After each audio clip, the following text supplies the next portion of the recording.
Hello everyone. तो आज बात करने वाला है पवन सिंह जी और शिल्पी राज का एक बहुत ही बेहतरीन सॉन्ग के बारे में, जिसका पोस्टर आ चुका है और फुल वीडियो सॉन्ग का रिलीज डेट भी आ चुका है। और इस गाने को लिखे हैं छोटू यादव जी और इसमें म्यूजिक है आर्या शर्मा जी का, और इसे गाए हैं पवन सिंह जी और शिल्पी राज जी, जो कि आपको स्क्रीन के ऊपर दिखाई दे रहा है। जिस सॉन्ग का टाइटल रखा गया है हिला के नाच, जिसका टाइटल है हिला के नाच, और वीडियो में है पवन सिंह जी और कोमल सिंह जी, फिट में है कोमल सिंह जी। तो ये फुल वीडियो सॉन्ग को रिलीज़ किया जा रहा है।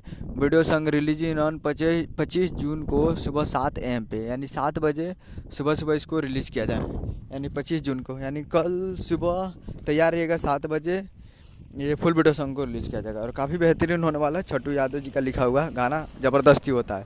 तो कल सुबह DRJ records present Bhojpuri YouTube channel पे फुल वीडियो सॉन्ग को रिलीज किया है। तो DRJ records present Bhojpuri YouTube channel पे कल तैयार रहेगा। उम्मीद कर रहा हूँ कि वीडियो अच्छा लगा तो चैनल को सब्सक्राइब लाइक ताकि ऐसे ही पवन सिंह जी का लेटेस्ट न्यूज़ लाते रहे।